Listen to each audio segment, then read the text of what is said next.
अब प्लेन में सा वो चढ़ के बैठने का है। मेला देखो अब प्लेन उड़ने वाला है, यहां से हम उड़ेंगे, तुम नीचे गिरेंगे, समझो बात को तुम्हारा। ऐसा दामाद बहुत दिन के बाद घर को आया तो ससुर साहब पूछते काहे मियां नहीं आए, बहुत दिनों के बाद आए, इन्हों शुरू हो गए। मैं बोला भाई जा रहे, इलेक्शन है, इलेक्शन लड़ेंगे। अपनी कमेंट्री रुक रही नहीं उनकी, ऐसा हो जाएगा, ये हो जाएगा, वो ऐसा करेंगे।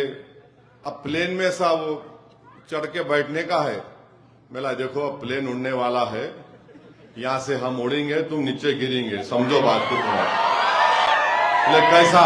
मेला देख लो आप, हम लोग हमारे 5 में से 4 एमएलए को आप तोड़े ना, वो पूरे के पूरे हम जीतने वाले हैं। बोले हो ही नहीं सकता। मेला होता देखो। मैं हैदराबाद एयरपोर्ट से बागडोरा जा रहा था तो वहां पर एक बड़े दानिश्वर साहब से मुलाकात हुई। अब दानिश्वर कितने हैं वो नहीं मालूम मुझे, मगर अपने आप को बड़ा दानिश्वर बोल रहे थे। उन्होंने मुझसे कहा कि ओवैसी साहब कहां जा रहे? मैंने कहा लाइन में खड़े हुए, प्लेन कहां जा रहा? मैं भी वहीं जा रहा हूं। बोले कहां जा रहा प्लेन? बोला अगर आपको नहीं मालूम तो लाइन से हट जाओ, क्योंकि आजकल मैं जल्दी भांप लेता हूं, लोगों को पहचान लेता हूं। तो बोले नहीं नहीं मैं बागडोरा जा रहा हूं। मैं भी वहीं जा रहा हूं।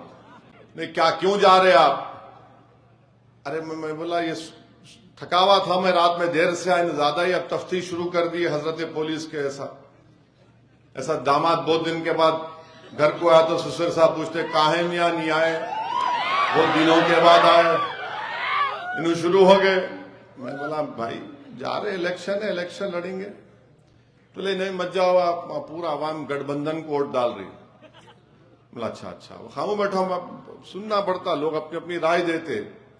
वो हो गया, बस में बैठे, अपनी कमेंट्री रुक रही नहीं उनकी, ऐसा हो जाएगा, ये हो जाएगा, वो ऐसा करेंगे। अब प्लेन में सा वो चढ़ के बैठने का है। मेला देखो अब प्लेन उड़ने वाला है, यहां से हम उड़ेंगे, तुम नीचे गिरेंगे, समझो बात को तुम्हारा। बोले कैसा? मेला देख लो आप, हम लोग हमारे 5 में से 4 एमएलए को आप तोड़े ना, वो पूरे के पूरे हम जीतने वाले हैं। बोले हो ही नहीं सकता। मेला होता देखो। वहां पर इलेक्शन हम लड़े, उधर उत्तर प्रदेश से अखिलेश यादव अपने 4-5 एमपीओं को उतार दिए। अब उनका काम कुछ नहीं था, रोज कोई ना कोई गाली देना, झूठा इल्जाम लगाना। उन्होंने वो कर लिए, इन्हों ये कर लिए, उनसे मिले, उनसे मिले, उन्होंने वैसा कर ले रहे। और सब ये समझ रहे थे कि अब मजलिस का काम हो गया। एक साहब तो खड़े होके बोले ओवैसी तुम्हारा जनाजा निकालेंगे हम बिहार से। और इलेक्शन हुआ। आप जानकर, आपने पढ़ा, आपने देखा, आपको खुशी होगी कि बिहार में ऐसे 5 असेंबली की सीटें थीं जहां पर उस 5 असेंबली हल्के जात में वहां की खवातीन ने जितने उनके वोटर लिस्ट में नाम थे वो 90% अपने वोट का इस्तेमाल किए।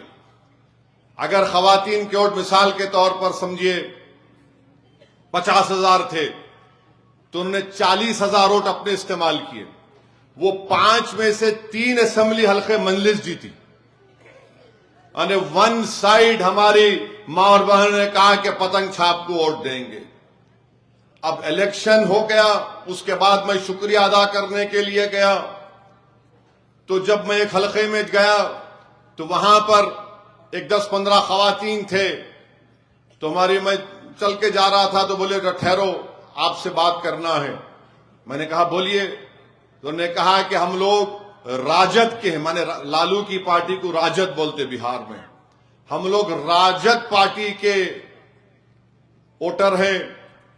और हम तमाम खवातीन ने तय कर लिया कि हमारे मर्द हजरात कुछ भी कर ले, मगर हम तो वोट तुमको देंगे। और हमने पतंग छाप को वोट दिया।